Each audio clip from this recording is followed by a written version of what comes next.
What's up, everyone? Today we're making choux au craquelin. First, we need butter, soft enough to mix, but not melted. Add about a quarter cup of regular white sugar and mix until it's nice and smooth. These cream puffs taste like they came straight from a pastry shop, and all you need are simple ingredients. But there are a few tricks to get them just right, and I'll show you exactly how. Add half a cup of all-purpose flour right into the butter and sugar, and mix it into a dough. Mix until it comes together into a soft dough ball. Now you need a sheet of parchment paper. Place the dough on it. Press it down a bit with your palm. Then cover it with another sheet. This way it's going to be way easier to roll it out. Grab a rolling pin and roll the dough out nice and thin. You're aiming for about 1/8 of an inch thick. Thin, but not paper thin. Carefully transfer the dough onto any flat surface or cutting board, and pop this in the freezer and leave it there until it's ready for its turn. Time to make the choux pastry. It's pretty easy, but there's one important detail I'll mention in a bit. Pour some water into a saucepan with a thick bottom, toss in a piece of butter, and throw in 1/3 teaspoon of salt. Set the heat to medium and wait for the butter to melt. Once the butter is melted, give it a stir until smooth, then let it come to a boil. Now turn the heat to low and toss in all the flour in one go. No need to sift the flour. Stir everything with a wooden spoon and keep mixing until it comes together nice and smooth. So here's the important detail, guys. You want to dry the dough really well. It usually takes me about 5 minutes. If it's too moist, the puffs might collapse or turn out dense. But if you dry it properly, that's the secret to getting them tall, hollow inside, and perfectly shaped. And now we'll need to let the dough cool for a bit. I just move the dough into a clean bowl. And then I spread it out a bit to help it cool faster. What matters is that the dough's warm, not hot. Now that the dough's cooled down, we can start adding eggs. Add them one at a time to make mixing easier and control the texture. It'll be lumpy at first, but don't worry. It gets smoother as you mix.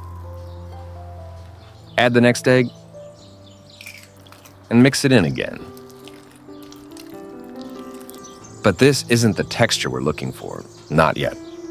So I'm adding the 3rd egg, but this time I'm cracking it into a separate bowl and I'm gonna add it in parts, just to control the texture and make sure the dough doesn't get too runny. Add half first. Mix it up and see how the dough's looking. It's not there yet, so I add the rest of the eggs and give it a good mix. It's still too thick. Not quite the texture we need. Gotta add one more egg, doing it in parts again. If the eggs are big, 3 usually do the trick, but not this time, apparently. And we mix again. You want it smooth and shiny, thick, but soft enough to pipe. When you lift the spoon, it should stretch and drop off kind of like a V shape. Now pop it into a piping bag and set it aside. Now back to the crackling. Take it out of the freezer, peel off the parchment paper, and we'll need to cut out little circles. These will be our crunchy tops. Use a glass to cut them out, ideally about 2 inches in diameter. If it's too firm to cut, let it sit for a minute. It'll soften up fast. Now place a sheet of parchment paper on your baking tray and use that same glass to lightly mark circles.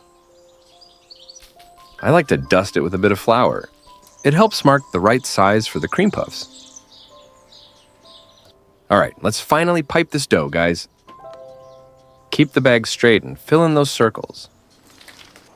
Now take one of those crackling circles. Place it right on top of each puff. Perfect. Now, pop them in the oven. See the video description for baking temperature and time. In the meantime, we're gonna make our custard. We'll need 2 tablespoons of regular all-purpose flour. But if you've got cake flour, even better. I actually prefer it that way. Add 4 tablespoons of sugar and a pinch of salt to balance things out. And just give it a good mix until everything's nice and smooth. Now we need 3 egg yolks. Crack the eggs and separate the yolks from the whites. Then put the yolks into a separate bowl. Next up, pour 2 cups of milk into a saucepan, preferably one with a thick bottom. Set it on the stove and turn the heat to medium. Heat the milk until it's just about to boil. Gradually add the dry ingredients we prepared earlier. Sprinkle in a little at a time, stirring right away. If you pour it all in at once or don't mix quickly enough, you'll end up with lumps. Cook the mixture until it thickens about 1 minute. Then, slowly pour in the eggs in a thin stream to temper them. Now pour the egg mixture back into the saucepan with the rest and stir everything together. Cook the cream for about 3 minutes, whisking constantly until it thickens to a smooth, velvety texture. Pour the custard into a cool bowl to stop the cooking. You can strain it for a smoother texture, but it's optional. Once the custard has cooled to about room temperature, cover it with some plastic wrap. Make sure it touches the custard surface so it doesn't form a skin. Pop the custard into the fridge to cool and set a bit. About 20 to 30 minutes should do it. All right, let's whip the cream. Grab a super cold bowl. Freezer cold is even better. And pour in 1 cup of heavy cream. It whips up much better this way. Start whipping on low speed, and once you see some foam, turn it up to medium and keep going. Once soft peaks start to form and the cream thickens, add a tablespoon of sugar. Keep going until you've got stiff peaks. Now take the chilled custard out of the fridge. It's nice and set, exactly how we want it. Scoop the custard into the whipped cream and beat it on low speed until everything's smooth and combined. That's the consistency we want. If you're enjoying this video and this beautiful cream puff filling, now's a perfect time to like and subscribe to the channel. Take the cream puffs out of the oven and give them a little time to cool down. They look absolutely adorable. They're so crunchy, guys. Can't wait to see what's inside.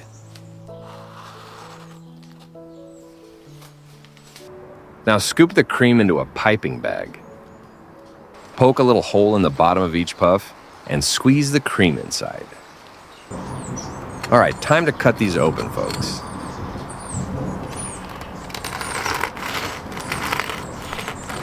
Pro tip, fill them right before serving so they stay nice and crisp. And here they are, a crunchy crust with delicate cream that melts in your mouth. Definitely worth making. Thanks for watching, guys. Make sure to like and subscribe, and I'll see you later.